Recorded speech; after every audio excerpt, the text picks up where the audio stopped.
Today I'm just going to be talking about the kind of materials that you need to start out in acrylic painting. I'm going to cover a whole range of things, but I'll also talk about what's the bare minimum you need. Here I have a range of materials that I use in acrylic painting, and I'll talk about, start from the basics of the paints I use, the materials I use to paint on, the brushes I use, and then some added materials that you can use to get different effects in your painting. So starting right from the beginning, there's a number of different sorts of acrylic paints that you can use. So my favourite brand is Acrylic Interactive. So there's a couple of tubes of that. I like this paint because it stays wet for longer than a normal acrylic, and it allows you to work back into it. So I can wet this again and work back into it. It just gives you a little bit more flexibility. But I also use other brands. Here I have a Matisse Structure acrylic paint, so just a little bit thicker, and another Schminky thicker body. I intermix all those acrylics. I don't just use one brand at a time, but my go-to brand is Acrylic. Golden now have an interactive, a longer life acrylic, if you like, so I might be giving that one a try as well. So they're and I would buy them in this size tube if I don't want a huge amount of it, or I want a few extra colours. I'll also buy it in this bigger jar, the colours that I use the most of. So I use a lot of the earth colours, yellow ochre, siennas, and ultramarine blue is another colour that I get in the big jar. And then I can go for the super big jar, which is the white, because I go through a fair amount of white as well. So they're the paints that I mostly use. But I can use other things, and sometimes I will use the Acrylic Free Flow paint. It's very, very liquid, so I don't have to thin it down. I can use that for things like fur or fine lines of rigging on boats, or fine grasses, fine detail. I can use that without thinning it down. So that's nice to have a few jars of. And then another thing I quite like to use are acrylic inks. And here are some of the ones that I use. So this is an acrylic in an ink-like form. They're very, very pigmented, very bright, and I like to use them as an underpainting, which we'll talk about in another lesson. But I also like to use them on their own sometimes for smaller paintings. So again, I use different brands. This one's an Art Spectrum, which is an Australian brand, and it's very good. This one is Amsterdam. So they're all acrylic inks, but they have different colour ranges, so that's why I'm using different ones. And this is a Liquitex ink, so any of those work well.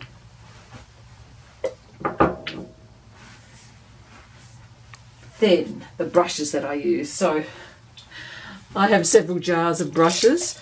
These are my short-handled brushes, and I like to use those for smaller works when I'm working quite close up, and a number of different ranges. I actually quite like the flat-edged brushes rather than the round-edged brushes, but I do have a number of them. And I also like to keep my very old and damaged brushes. You can see that one. That one makes fantastic grasses. I've smashed the handle off it because I do quite a bit of splatter with it, so I'll have the brush loaded with paint, and then I'll hit the handle with another brush, just so that it bounces and flicks paint on. And I smacked it too hard one day and broke the handle, but I still love that brush, so I haven't thrown it out. Don't throw out your old brushes. Then I have a jar of larger brushes in various sizes and shapes, some in quite different shapes, and a couple of fan brushes, which can be very useful for loading up with different colours for grasses. So I keep those in a separate jar because they're my long-handled larger brushes. And then I have some big flat wash brushes if I want to put in a big amount of sky or water quite quickly they're a great brush to do it with. They're also a really good brush. They're all just synthetic, but they're a very good brush for smoothing out after I've got it on. So some of those. It's not all my brush collection, but it's a good sample of them. Here's another brush I absolutely love. It's an old house brush that's got all worn and damaged, but it's great for vegetation, that one. And then I have a range of palette knives for when I do palette knife work, and a few other things like the toothbrush for splattering paint, and a roller if I ever want to roll on paint. So that's another jar. When I'm working, I have very cheap from the Australian equivalent of a dollar store, a little dish where I can rest the brushes in water in between when I'm not using them, and it holds them so that they're not actually touching the sides of it, so they don't get damaged on the tips, and then some little holders to put them in there. I actually have got it sitting inside another dish because my little studio has no running water, so I have to walk from here out to the laundry, and I've put it in there so I don't drip water from the brushes. So learn those things over time. And then you're going to want something to mix your paint on. So I have this little palette, which is I don't think you can see it, it's Magella, and I'll put that in some notes for you. Any palette will do. I like this one particularly.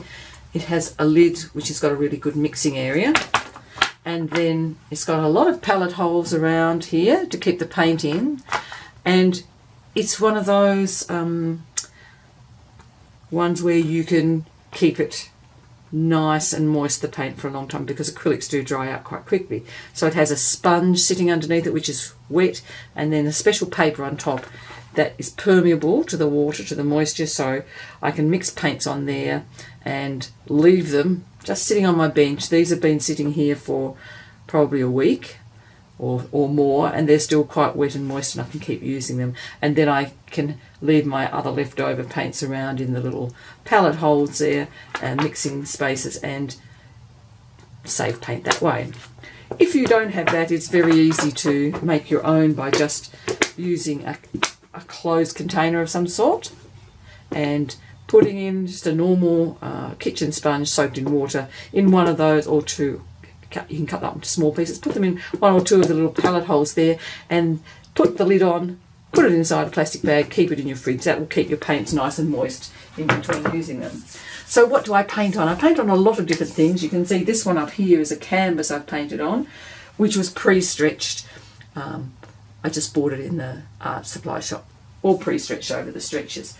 But I paint on a number of things. So here's a few different things that I paint on. So this one is just a piece of canvas, very thin canvas that you can buy in pads. I use that sometimes for painting and sending paintings overseas. This is an oil and acrylic sketch paper, so it has a little bit of surface on it, a little bit of texture, and it looks similar but not quite the same as canvas, and that's quite a good paper to paint on. I'll take sheets of MDF or masonite and seal them, which I'll talk about at another point. So I'll prime over those so that I can stop any acids coming through. If it has any chemicals in there I don't want to get on the painting, just prime that, and then I can use that. And you can also use the little canvas panels that you can buy quite cheaply in packs, and that's a piece of canvas that's glued to a board or a thick cardboard, and you can use that like a canvas and then frame it in a frame. Over here I have a canvas all set up, and I'm going to be doing a demonstration later on that for you. I love using the pre-stretched canvases, or canvases that I stretch myself, because when you paint on them you can continue painting round the edges all the way around. No need to frame, just hang it straight on your wall. Instant painting. So they're the minimum. You really need some paint, some brushes, a palette, something to mix your paint on, and somewhere to wash out your brushes in between, and water just for thinning the paints a little if you want. So that's the minimum you need.